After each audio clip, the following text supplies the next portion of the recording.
All right, you guys, now let's talk about a big topic that a lot of folks ask about as they get further into mandolin playing. Folks want to know, what's the magic trick? How do you get to be able to play fast enough to keep up with all these tempos, especially in bluegrass music? There's a lot of these fiddle tunes that people literally play 100 miles an hour, and it's part of the fun of bluegrass. It can be the thing that really gives the music its energy.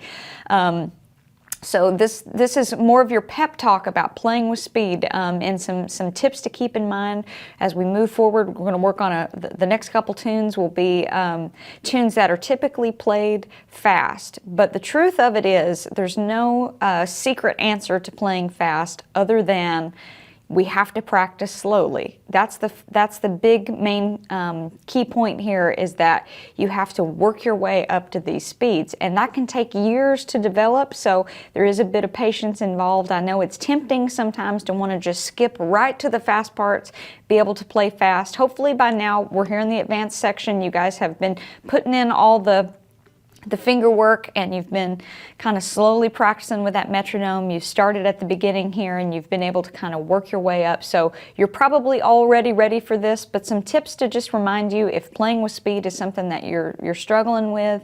The main thing is to be relaxed. I can't tell you how many times I'm even guilty of getting on stage, somebody calls a tune, it's really fast, maybe you're warmed up or maybe you're not, but I think the tendency when you think, oh no, all of a sudden, you know, you gotta like fly on something. The tendency is to go, oh, here we go. And then your whole body tenses up. The right arm tenses up, the left hand tenses up. We end up pressing harder on the strings than we really need to.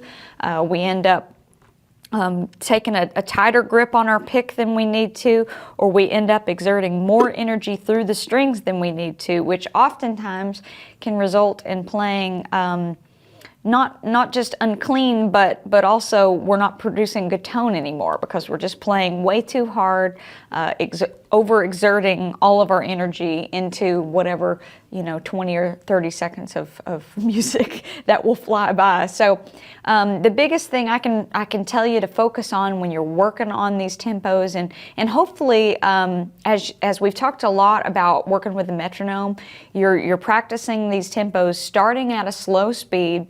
You're getting to where you can master that tempo, and then you slowly raise the tempo over time. This isn't something that you should just go from 65 BPM to 120 just like that. It's unrealistic to think that we can do that. So, be kind to yourself. Be patient with yourself. This stuff takes time to develop. So we got to stay relaxed. That's first and foremost.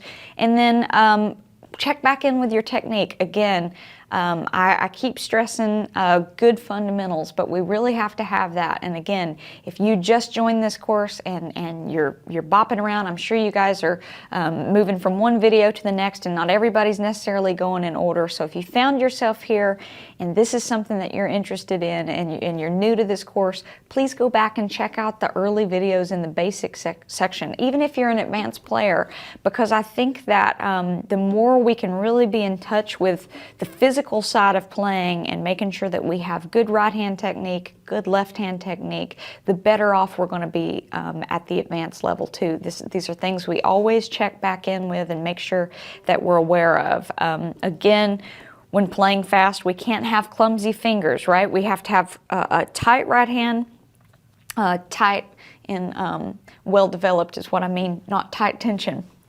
So we have to have, a well-developed right hand, a well-developed left hand, and make sure we're keeping our fingers close to the fretboard. So when you're going to play a phrase, if your fingers are flying up off the fretboard and you're looking to gain any speed, there's such a delayed reaction when you've got pinky and ring fingers kind of flying up like this in the air. So we have to practice this stuff slowly if we ever want to get to the place of being able to play fast. So as you're working through all the tunes you already know, or you're doing these warm-up exercise early in the advanced section here, just make sure these are all things you're being aware of, that your fingers are staying close to the fretboard, that you're staying very relaxed, that your pick angle is good, that your movements are small.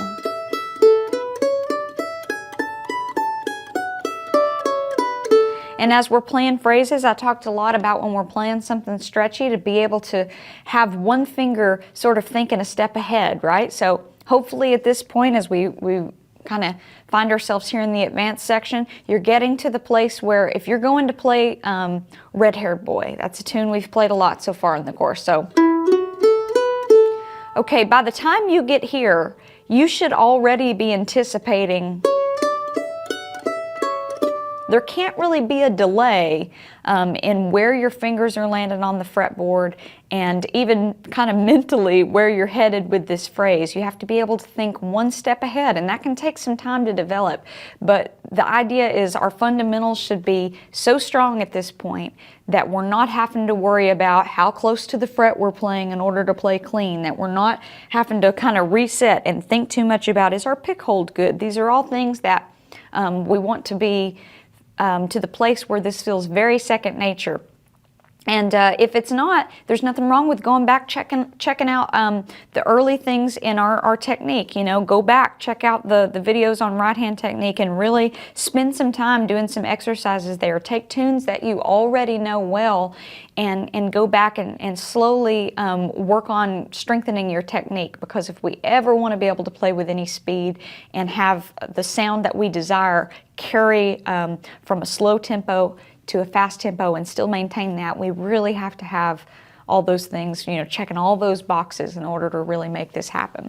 So the other last thing I want to say about this, again, this is more of a pep talk than anything, as we sort of kind of continue to set our goals and go, okay, we want to be able to play these fiddle tunes at a fast tempo, and how are we going to be able to achieve that? The other thing I would recommend, in addition to practicing with a metronome, is to video yourself. Okay, we talk about putting in those 10,000 hours. The truth is, it really is a thing. Okay. Again, we don't just wake up and suddenly know how to improvise. We don't just wake up one day and suddenly be able to play all these fast tempos with really good fundamentals. These are things that over time we develop. And I've found for myself, as I've grown as a musician, we all have phones just in our back pocket at all times. We've got access to our metronome right on our phone. We should take advantage of that. Video yourself, video your progress. I think it can be a painful experience to have to listen back to yourself practicing. Believe me, I know. When I'm home and I'm practicing on any given day, I probably video myself 4 or 5 times a day. It's ridiculous, right? But the thing is, it's not so I can sit there and go, man, you know, this sucks. I'm not trying to say video yourself and be discouraged by it. The whole idea is to be able to watch yourself and go, man, I'm struggling when it gets to that part of the song, or my timing gets a little off when I get to, you know, the second half of the B part on this tune. I video myself singing, playing, all those things.